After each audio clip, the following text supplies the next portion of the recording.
आज ये मौका है कि हम अपनी पार्टी का घोषणा पत्र आपके सामने रख रहे हैं। आपने देखा होगा कल एक सभा हुई थी दिल्ली में और ये घोषणा पत्र देश के सामने रखा गया। इसे हमने न्याय पत्र का नाम दिया है ताकि ये स्पष्ट हो कि ये एक सिर्फ घोषणाओं की एक सूची नहीं है जिन्हें हम चुनाव के बाद भूल जाएंगे। ये एक संघर्ष की आवाज़ है, इस देश की आवाज़ है जो आज न्याय मांग रही है। और इसका मतलब क्या है?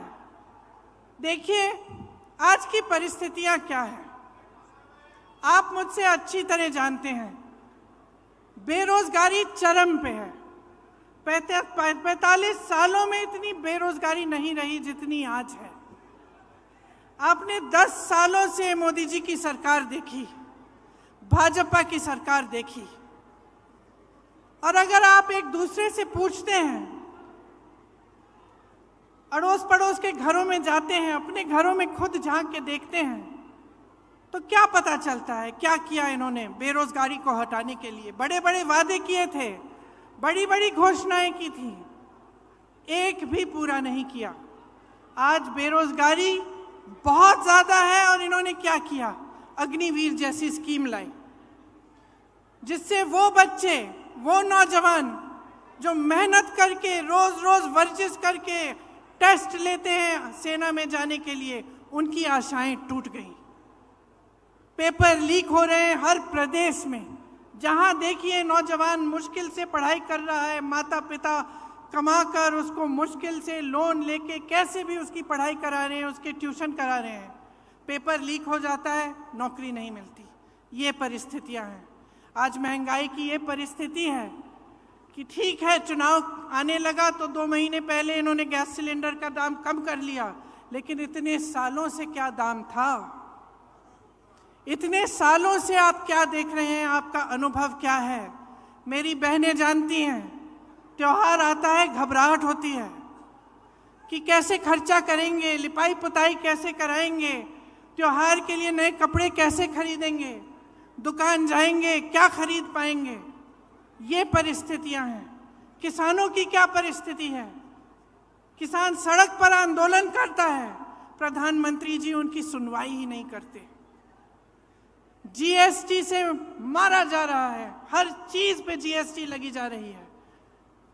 पेट्रोल डीजल के दाम आसमान छू रहे हैं और किसान अपनी मेहनत से अपने बच्चों को पढ़ाता है, लिखाता है, कोशिश करता है, पूरी अपना पसीना बहाता है, अपने बेटे को सेना में भेजना चाहता है। वहाँ पे भी रुकावट, कमाई में भी रुकावट, महंगाई बढ़ती जा रही है, बेरोजगारी बढ़ती जा रही है। और एक अनोखी बात है, आपने देखा होगा पिछले 5 सालों में क्या इन चीज़ों की, ये जो परिस्थितियां हैं आपके, ये जो संघर्ष हैं, क्या इनके बारे में आपको टीवी पे कुछ दिखता है? क्या मीडिया में दिखता है? क्या अखबारों में पढ़ने को मिलता है कि भाजपा की सरकार आते ही राजस्थान में चिरंजीवी स्कीम बंद हो गई, कि 25 लाख की आपको बीमा मिल रही थी स्वास्थ्य के लिए, कांग्रेस पार्टी दे रही थी, और आज 5 लाख हो गया है? क्या ये चीजें आपको पढ़ने को मिलती हैं? क्या इसके बारे में आपको जानकारी मिलती है? तो परिस्थितियां इतनी खराब हैं देश में, जो गरीब है उसके लिए कोई सुनवाई नहीं है, उसके लिए कोई आगे का रास्ता ही नहीं है। बड़े बड़े उद्योगपति हैं, आपने खुद देखा किस तरह से महलों में रह रहे हैं, उनकी शादियां किस तरह से होती हैं, और देश की जितनी भी संपत्ति है उनको सौंपी जाती है।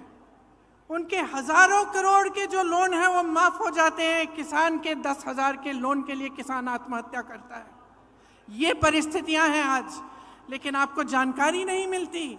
आप टीवी देखते हैं तो अच्छी अच्छी चीजें दिखती हैं, सिर्फ होर्डिंग देखते हैं तो बड़ी बड़ी अच्छी अच्छी चीजें दिखती हैं, क्योंकि सबसे भीषण जो प्रहार है आज वो आपकी जागरूकता पर हो रहा है, जनता की जागरूकता पर हो रहा है आक्रमण। चाहे वो मीडिया की तरफ से हो, टीवी की तरफ से हो, भाजपा की पूरी जो मशीनरी है उसकी तरफ से हो। तो जानकारी आपको मिल नहीं रही है सही। जनता सोच रही है कि किसी का तो भला किया होगा, अच्छा अच्छा दिख रहा है, इश्तिहार टीवी पे दिख रहा है सब कुछ, तो किसी का तो भला हुआ होगा, इसीलिए ये सब हो रहा है। लेकिन असलियत क्या है, इसको पहचानने का अब समय आ गया है। आपको सिर्फ ये सुनाई देता है 400 पार, आपको सिर्फ ये सुनाई देता है कि मोदी जी कहाँ भ्रमण कर रहे हैं, कभी आसमान में, हवा में, हवाई जहाज में उड़ रहे हैं, कभी समुंदर के अंदर जाके नीचे, पानी के नीचे हैं। तो यही दिख रहा है आपको, लेकिन आपको ये नहीं दिख रहा कि आज इस देश की असली परिस्थितियां क्या है। ये सिर्फ आपको अपने जीवन में दिख रहा है, अपने अनुभव में दिख रहा है, सिर्फ आपके संघर्ष आप पहचान रहे हैं। इस देश की सरकार इसको पहचान नहीं रहे हैं। आप जानते हैं कि 10 सालों में जहां जहां आपको तकलीफ हुई, वहां कोई आपकी मदद करने के लिए नहीं आया। जितनी भी स्कीमें हैं बड़े बड़े उद्योगपतियों के लिए बनी हैं, ये कहते हैं आपको 5 किलो राशन देंगे, लेकिन आपको रोजगार नहीं देंगे, आपके बच्चों को अपने पैरों पे खड़े होने का मौका नहीं देंगे। तो आपको अब जो समय आ गया है कि आपको जागरूक बनना है, ये आप बहुत अच्छी तरह से समझ लीजिए। जब हम न्याय की बात करते हैं, हम ये कह रहे हैं, ये पहचान कर कह रहे हैं कि आपके जीवन में अन्याय हो रहा है, चाहे वो गरीब हो उसकी सुनवाई नहीं है, चाहे कमजोर हो उसकी सुनवाई नहीं है, मजदूर की सुनवाई नहीं है, आज स्त्री की सुनवाई नहीं है, उसकी कहानी कोई नहीं सुनाता, आपको कहीं नहीं दिखेगा मीडिया में, टीवी में। और भाजपा के नेता आपसे ये बातें नहीं करेंगे। चाहे ड्राइवर हो, ऑटो का ड्राइवर हो, चाहे माली हो, चाहे बढ़ई हो, चाहे हस्तकला में कोई काम कर रहा हो, इनकी कहानियां आप सुनते नहीं हैं। इसीलिए हमने अपने जो न्याय पत्र में लिखा है वो इन्हीं की कहानियों के तहत, इन्हीं के अनुभव पर लिखा है। आपकी ही आवाज है इस घोषणा पत्र में, इस न्याय पत्र में। भाजपा के नेता मोदी जी एक खोखले संसार, एक खोखली दुनिया में रह रहे हैं, गाजे बाजे में, शोहरत में। आपको सिर्फ अच्छा अच्छा दिखता है, बड़ी बड़ी इवेंट बाजी दिखती है, सच्चाई छुपाने के लिए है ये। और जितने भी प्रयास हैं वो सिर्फ सच्चाई छुपाने के लिए हैं। आज पूरे विपक्ष पर हमला है, 2 मुख्यमंत्री जेल में हैं, कहते हैं भ्रष्टाचार पर वार है, लेकिन सब भ्रष्टाचारी अपनी पार्टी में इकट्ठा कर रहे हैं। सारी पार्टियों के जितने भ्रष्टाचारी हैं उनको सब न्योता देके, वो निमंत्रण देके ले रहे हैं, और अचानक उनकी पार्टी में जाते ही स्वच्छ हो जाते हैं, कोई उनके बारे में सवाल नहीं उठाता। तो ये बहाना है, ये पूरा बहाना है कि इनकी दुनिया सक्षम रहे, बड़े बड़े उद्योगपतियों की, इनकी, और वो भी गिने चुने उद्योगपति हैं, सारे उद्योगपति नहीं हैं। बहुत सारे ऐसे उद्योगपति हैं जो देश के लिए दिन रात काम करते हैं, जो रोजगार बनाते हैं। इनके जो गिने चुने मित्र हैं उनको सारी संपत्ति सौंपी जा रही है। ये उन दूसरे उद्योगपतियों के साथ भी अन्याय है। तो ये पूरी जो परिस्थितियां हैं देश की, इनको समझने की बहुत खास जरूरत है।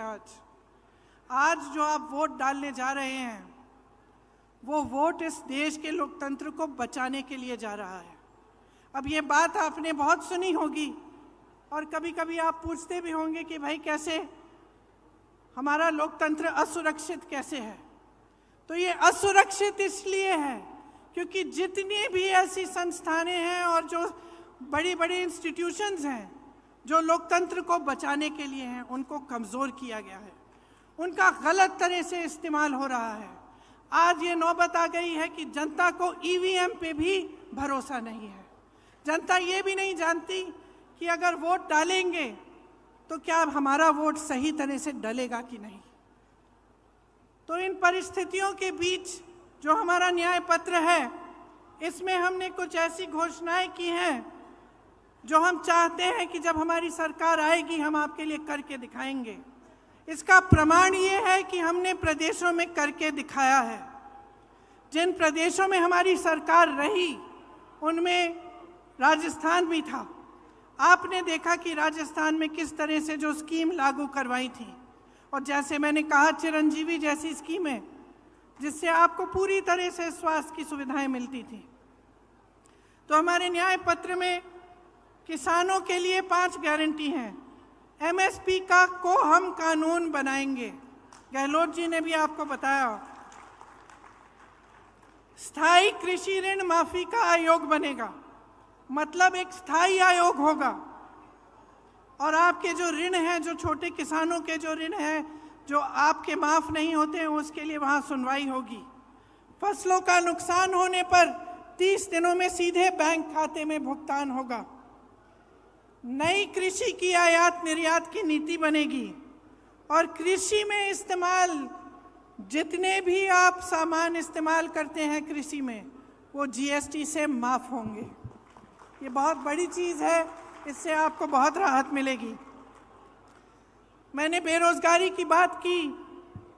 युवाओं के लिए केंद्र में 30 लाख जो खाली पद भरे हैं, पड़े हैं, उन्हें भारी करने का काम हमारी सरकार करेगी। हर परिवार में जो पहली नौकरी है वो पक्की मिलेगी और स्नातक पास को 1 लाख रुपए मिलेंगे।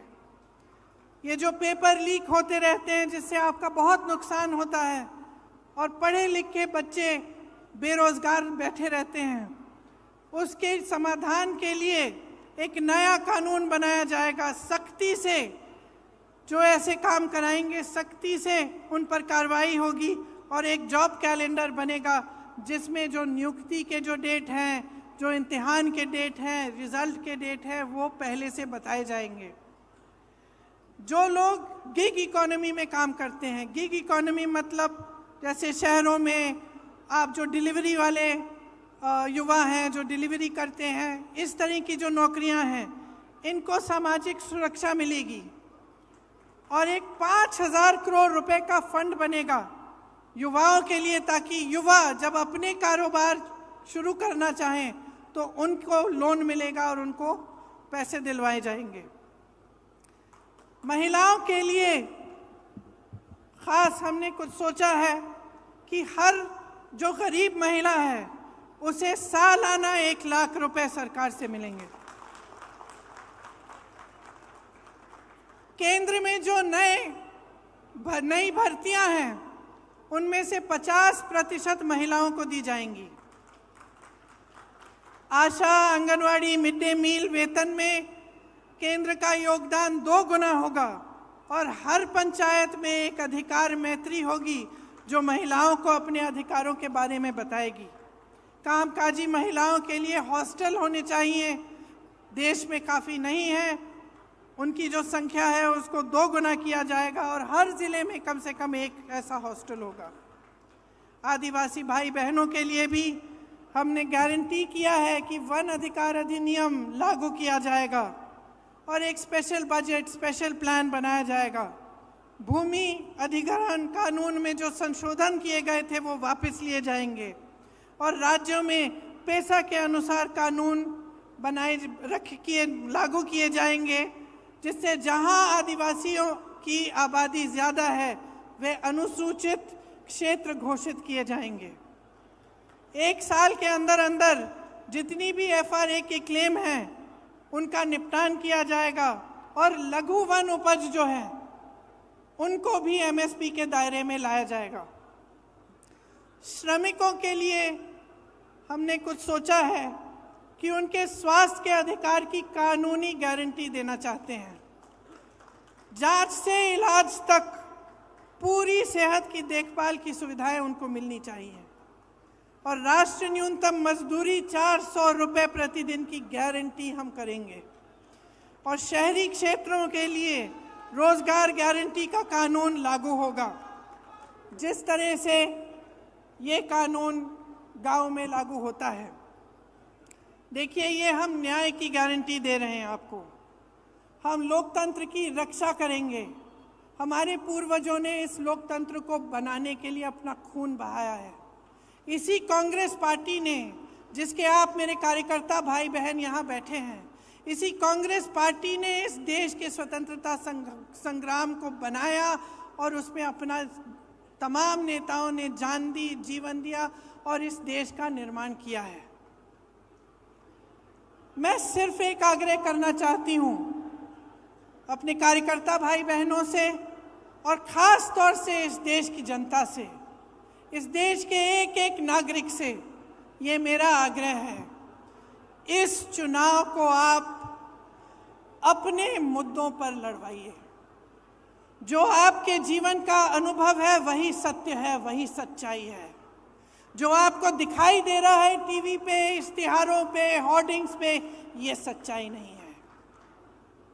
जो ये मोदी जी ने इवेंट बाजी बना रखी है, गाजा बाजा, ये सब जो लोग सोचते हैं कि धर्म के नाम पर, जाति के नाम पर या आपका ध्यान कहीं और आकर्षित करके गद्दी पर सुरक्षित रहेंगे, उनको सच्चाई दिखाइए। क्योंकि जब तक आप अपने अनुभव पर उतरकर अपना वोट नहीं देंगे, जब तक आप अपनी सच्चाई, अपने सत्य, अपने अनुभव के आधार पर इस देश के निर्माण को नहीं करवाएंगे, तब तक ये हालात बदलेंगे नहीं। और हम ये हालात बदलना चाहते हैं, हम आपके हालात बदलना चाहते हैं। हम चाहते हैं कि आप अपने पैरों पे खड़े हों, कि सब सुविधाएं आपको मिलें, कि देश की सारी संपत्ति आपके हाथों में जाए। इसीलिए ये चुनाव आपका चुनाव होना चाहिए। ये चुनाव इस देश के लिए होना चाहिए, इस देश की धरती के लिए, इस देश की मिट्टी के लिए, इस देश के लोकतंत्र के लिए, इस देश के संविधान को बचाने के लिए। और मेरी पूरी उम्मीद है कि इसी आधार पर आपका वोट जाएगा। तो आप सबको बहुत बहुत धन्यवाद। कुछ लंबा मैं बोली, अध्यक्ष जी को भी बोलना है। आपने बहुत ध्यान से मेरी बातों को सुना है, इसके लिए बहुत बहुत धन्यवाद। मेरे साथ एक बार बोलिए, जय हिंद।